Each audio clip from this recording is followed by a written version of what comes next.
Topical study. Give me some ideas, IT. Come on. Give me something to work with. Give me something to get my hands into now. Okay. Opening range, first 30 minutes, 9:30, 10 o'clock. Every day this coming week, your obsession is that only. Now, since it's a topical study, you can do what with it? You can do it over a couple different markets, not just NQ. And you will learn to see that there are repeating phenomenon happening in all the other markets at the same time. They're not one-trick ponies, okay? That's how you know it's algorithmic. They don't have this same algorithm, this one algorithm that drives all the markets. You're right, they don't have one algorithm that is tentacles into everything and it's controlling all the different, no. Every individual asset has its own script it runs off of. And what do you think that script is? It's the same source code. I don't want you to believe me, okay? I don't want you to believe me. I want you to go out there and try to debunk it. I want you to look for evidence to be the contrary. I want you to do that because when you do this, I got you. Just like that. I got you. Because you will never be able to wrestle away from it saying, no, it's not there. Because you're going to see it. If you live this life as a speculator, never looking for evidence, never looking for signs and proof that there is a script behind price, it's no wonder you're never going to recognize it. You're never going to see it. But when you're going in and looking for clues, looking for evidence, the breadcrumb trail that's left by it, undeniable. Undeniable. And how can you prove it? Because it's happening at the right time. All the time. All the time, on time. That's what the algorithm is. And so you're not trying to beat the market. You're never going to beat the market maker. You're never going to beat them. The only thing you can do is ride on the wake that they leave behind. They can't hide it. They're never going to be able to hide it. And that should be an encouragement to you. And by looking at a topical study each week, the opening range, what does the first fair value gap do in that 9:30 to 10 o'clock? How is it used that day? How is it used for the rest of the week? How is it used in the afternoon session?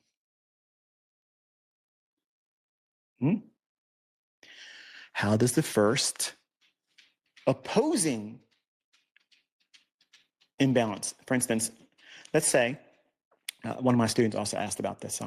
He's probably tickled right now because he knows where I'm going with this.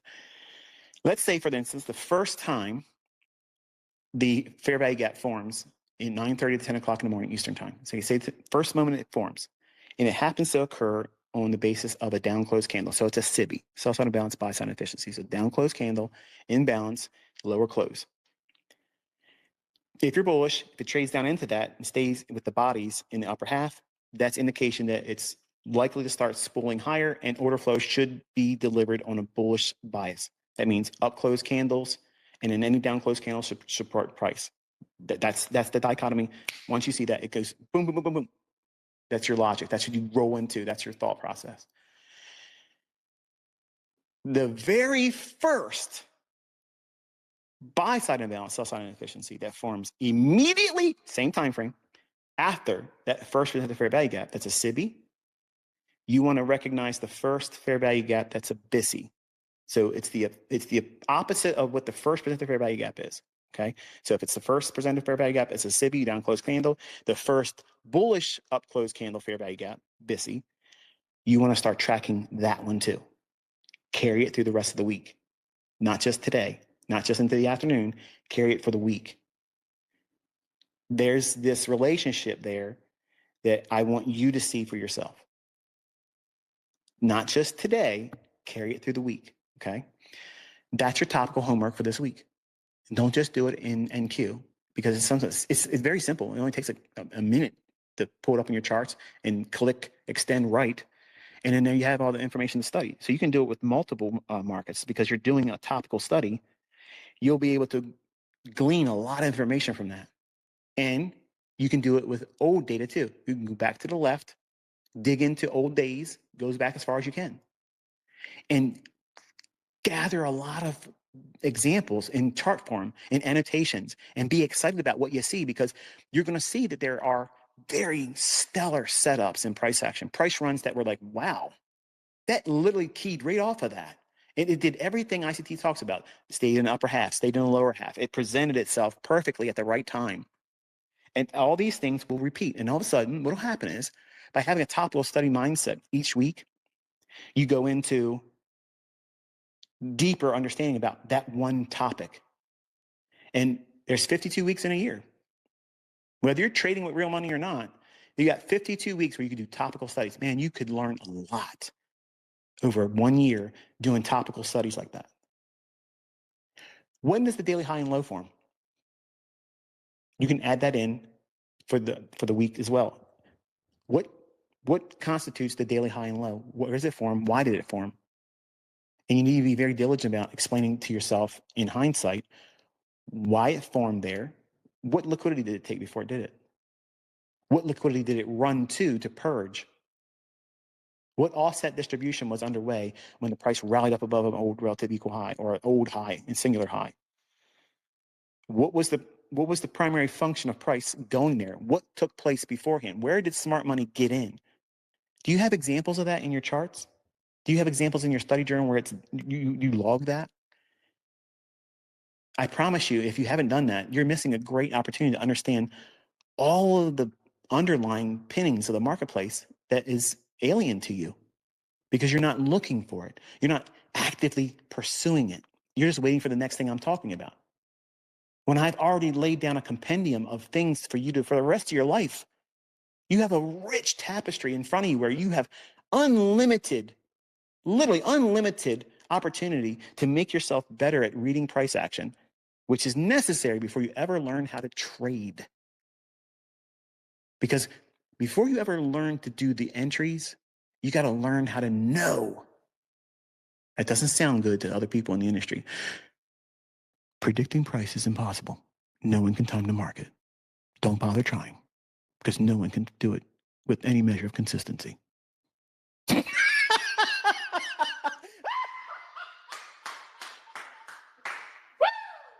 Yeah. That's how you know this stuff's going to keep working. Oh, man, it never gets old. I love it. Some goober every single week literally shows up. ICT, listen to me, man. Nobody can time the market, okay? You can't do it. The market's random, and you're just going to have to do it, like everybody else does. Guess. It's silly, isn't it? If you've been around for a while, you know what's up. It's silly. That's silly. And these people try to comfort themselves with that drivel. It's nonsensical. It's comic strip level lunacy. We know when they're going to change lanes without a turn signal. We know what song is playing on the radio before we turn it on. To everyone else, it looks like a cult. To everyone else, we're egomaniacs. No, we're just dialed in. We're ahead of the curve. That's it. That's all it is. And we're not trying to keep anybody else out. Come on in. There's plenty of room. There's plenty of room here. I got a table with all kinds of seats waiting for any of you to come sit down. It's free. It's free. Free gold, free platinum, free diamonds. All you have to do is apply yourself. Quit at any time. You're under no obligation. How's that feel? Hard to trust it, isn't it? I understand. It's too good to be true until you realize it's the truth. And what happens when you get to do this for a while and you get real comfortable with picking when the market's going to run, how it's going to run to, where it's going to go to? How do you know it's going to go to that level, ICT? Because I've done this for a long time. I've back tested. I forward tested. I watched price for a long time without taking trades. And then when I took trades, I did it with really, really low leverage. For me, I had to trade mid-am contracts. Mid-am contracts was kind of like a halfway point for commodities. You had the full size contract, and then you had a mid-am. It was a partial contract. That was it. Unless you traded an option, that was the only choices you had. And we didn't have Forex back then. We had currency futures with mid-am contracts, but now you have the luxury of minis and micros, and with Forex, you can dial it down to like a penny. Like you have such a degree of customization that I didn't have. So you have no reason for you to blow out your accounts. You have zero reasons for that. But you have all the reasons in the world to prove that you know what you're doing with the least exposure. And even that should be done after 6 months of proving that you can call price action in your own hands. It does exactly what you think it's going to do, candle by candle, and you're consistent with it. It doesn't mean you can't be wrong, but if you're wrong, it doesn't undermine the level of importance you've placed on the model you're trying to adhere to. That's excellence. Not insanity where you're trying to do the same thing over and over again, which is undisciplined, expecting a different result. You're going to be consistently inconsistent. That's what you're going to get. But because it's not what you want, you're going to go mad. You're going to desire something else to fix your problem. And you're going to reach outside yourself and blame other people. It may be your spouse, it may be your own children, it may be your coworkers, your friends, and you're going to alienate these individuals because your level of discontentment with yourself and your unbelievably unable to get to this level of consistency because you're trying to do things that's never going to make you arrive there. And you don't even recognize what it is you're doing because you're being stubborn. You don't want to listen to people that know how to do it. You don't want to listen to someone that's doing it. You don't want to listen to someone that's proving it. You don't want to listen to somebody that's got an army of people out there doing it on their own. I don't give signals. I don't tell people buy this, sell this. I don't do that. And they're making fortunes. And these companies out there are allowing it to be public record how much they're taking from them. That's undeniable proof that it works in other people's hands. And that's all I want you to do is let it work in your own hands. But you have to give yourself time to get there. If you force it all the time, you're going to fall short. And that falling down in any other measure of approach where you're not forcing the income, you're not forcing that you're profitable right away or in a short period of time.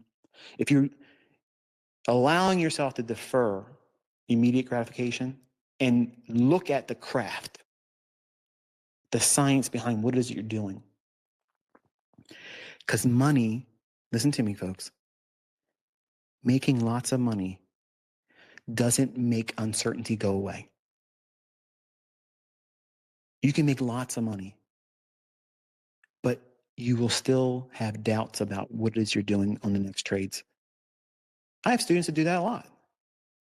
And there's other people out there that make money trading weird stuff that I don't have any affinity for, without beating them all up. And I got your email, Mr. Pitchfork guy, and that didn't prove anything. That is not what I'm doing here, and it's not. There's nothing out here, not one thing like myself. It ain't there. So I appreciate it. It was an amusing email, but it's still nonsense. That's why I muted you in the private mentorship too, because it's complete nonsense. But you're welcome to go and bloviate about it on social media and try to prove it. See if you get anybody else to believe you. It'd be interesting. But you're an audience of one. But the idea of having this expectation of finding the perfect never loses model. It's always upside. It's always big wins and never losing trade. That model doesn't exist. That is the non-existent model. Nobody trades it. It doesn't exist. I don't own it. I don't have it. I didn't author it. And you will never arrive at that.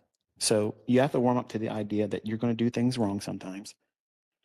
And if you have adopted this idea of knowing your skill set is you can read price action well. Now watch here. We're going to take a big leap forward, a big paradigm shift that's going to take place now. For 6 months, you have proven with logs and journals that you have watched price action and you've recorded when you did it wrong. You've recorded what it felt like when you did it wrong. You're not beating yourself up, but you're recording when you did it wrong and what you felt. But then you encourage yourself in the same journal entry. Every other time, you're encouraging yourself nonstop. You're cheerleading yourself. It's literally like you're trying to give yourself a sugar coma. It's a love fest. It's self-love, and there's no shame in it because you need to encourage that inner trader in you that's still growing as a child until it grows to maturity and it can do anything and everything it wants to do independent from what you believe about your capabilities as a trader now. You have to coddle that internal person that who you are and who you're trying to be. That has to be done by you. I can only do it so much, and your loved ones and friends that if they support you, which is a rare thing in trading.